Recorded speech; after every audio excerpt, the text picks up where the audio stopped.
আসসালামু আলাইকুম। Monira blog kitchen থেকে আমি মনিরা বলছি। আজ আপনাদের তৈরি করে দেখাবো কচুরলতি রান্না করার একটা গোপন টিপস। এভাবে যদি কচুরলতি আপনারা রান্না করেন তাহলে কিন্তু গলায় ধরা বা চুলকানোর কোনো সম্ভাবনা নেই। একদম সহজ পদ্ধতি, যে কেউ দেখলে এভাবে তৈরি করে নিতে পারেন আর আপনাদের খুবই উপকারে আসবে এই টেকনিকটা অবলম্বন করলে। তো তার জন্য একটা ফ্রাই প্যান বসিয়ে দিয়েছি। এর মধ্যে আমি পানি দিয়ে দিয়েছি। পানিটা কিছুটা গরম হয়ে গেলে এখন আমি আগে থেকে কেটে ধুয়ে রাখা কচুরলতিগুলো দিয়ে দিচ্ছি। দেখুন, কচুরলতি তো আমরা সবাই চিনি, এটা আর আলাদা করে দেখাইলাম না, বা কীভাবে পরিষ্কার করে সেটাও দেখাইলাম না। তো এখন কচুরলতিগুলোকে পানির মধ্যে দিয়ে আমি এটাকে 5 মিনিট জাল করে নেব।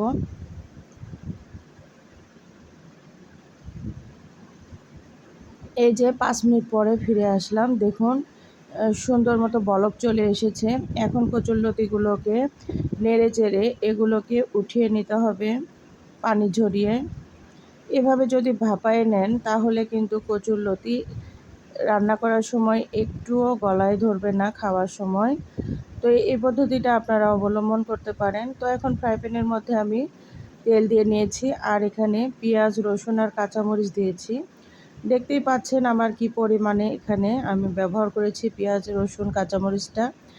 এই কচুরলতিতে একটু পেঁয়াজ আর রসুনটা বেশি ব্যবহার করলে খেতে খুবই ভালো লাগে।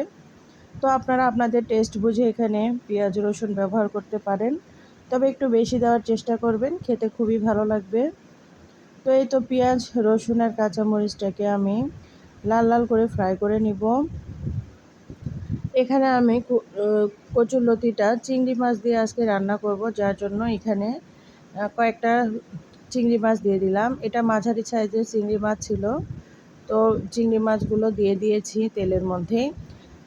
এতে করে আলাদা করে চিংড়ি মাছগুলো আর ফ্রাই করতে হবে না।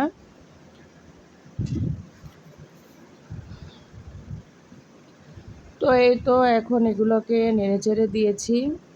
এখানে আমি এখন আদা রসুন বাটা 1 টেবিল চামচ দিয়ে দিলাম। আদা আর রসুন একসঙ্গে 1 টেবিল চামচ এখানে দিয়ে দিয়েছি। আপনারা চাইলে আলাদা করেও দিতে পারেন। এখন এগুলোকে নেড়েচেড়ে নিচ্ছি। নিয়ে দেখুন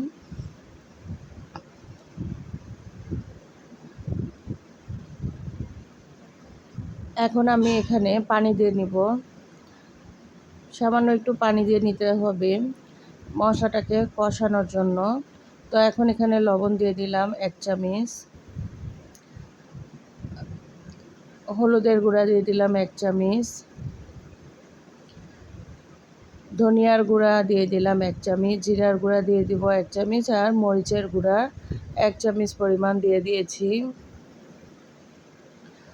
এখন এগুলোকে ভালো করে কষিয়ে নিতে হবে।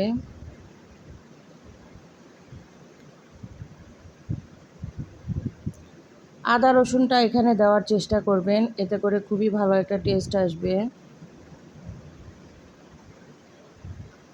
তো এই তো এভাবে এখন নেড়েচেড়ে নিতে হবে।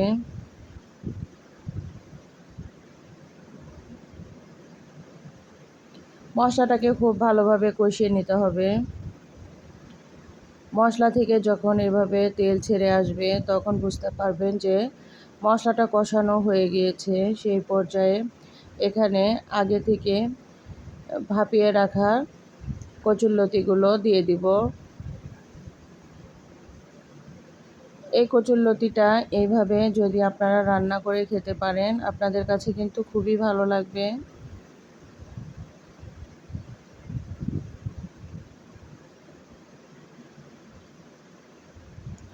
এখন কচুরলতিগুলোকে মশলার সঙ্গে ভালো করে কষিয়ে নিব।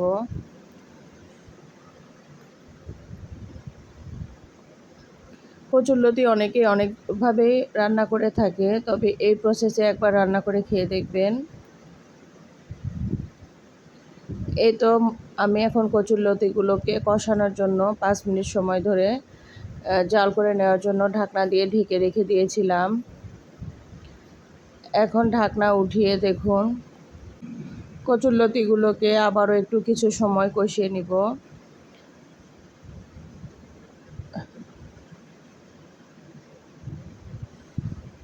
কচুরলতিটাকে ভালো করে কষিয়ে নেওয়ার পরে এখানে পানি দিয়ে দিব কচুরলতিটা দ্রুত সেদ্ধ হওয়ার জন্য।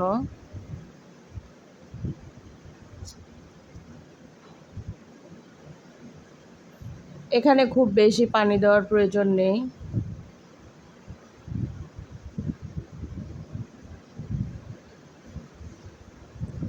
প্রায় 1 কাপের মতো পানি দিয়েছিলাম আমি।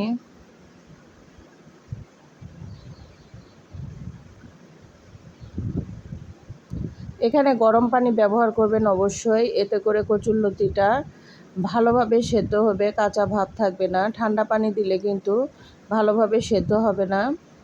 তো আবারও ঢাকনা দিয়ে ঢেকে রেখে দিয়েছিলাম কিছু সময়।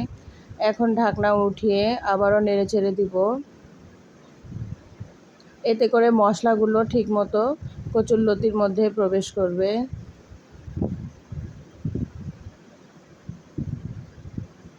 আমার এই সহজ রেসিপিটি যদি আপনাদের ভালো লেগে থাকে তাহলে প্লিজ লাইক, কমেন্ট, শেয়ার করে পাশে থাকবেন।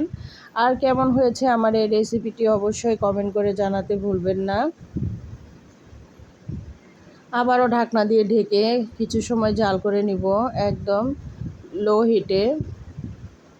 তো এই যে দেখুন পানিটা কিন্তু একদমই শুকিয়ে এসেছে, এখানে কোনো পানি নেই। এখন যেটা দেখছেন সেটা সবই তেল। তো এইভাবে যখন তেল ছেড়ে দিবে, পানিটা শুকিয়ে যাবে, তখন কিন্তু কচুরলতিটা একদম রেডি খাওয়ার জন্য। এটাকে এখন নামিয়ে ফেলতে হবে। তো এখন ঢাকনা দিয়ে ঢেকে চুলাটাকে বন্ধ করে দিব। আর কিছু সময় পরে আপনাদের পরিবেশন করে দেখাবো। এই তো দেখুন ফাইনালি আমার কচুরলতির রেসিপিটার ফাইনাল লুক। তো এই যে এইভাবে কচুরলতি কিন্তু আপনারাও বাসায় অনায়াসে রান্না করে খেতে পারেন সেম প্রসেসে। ভুল ত্রুটি হলে ক্ষমা সুন্দর দৃষ্টিতে দেখবেন। আর যারা আমার চ্যানেলে নতুন, আমার চ্যানেলটি সাবস্ক্রাইব না করে থাকলে প্লিজ আমার চ্যানেলটি সাবস্ক্রাইব করে পাশে থাকবেন। পাশে রাখা বেল আইকনটি বাজিয়ে রাখবেন। এতে করে নতুন কোনো ভিডিও আপলোড হওয়ার সঙ্গে সঙ্গে আপনাদের কাছে নোটিফিকেশন চলে যাবে। এতক্ষণ যারা আমাকে সময় দিয়েছেন সবাইকে অসংখ্য ধন্যবাদ। ভালো থাকবেন, আমার জন্য দোয়া করবেন। আল্লাহ হাফেজ।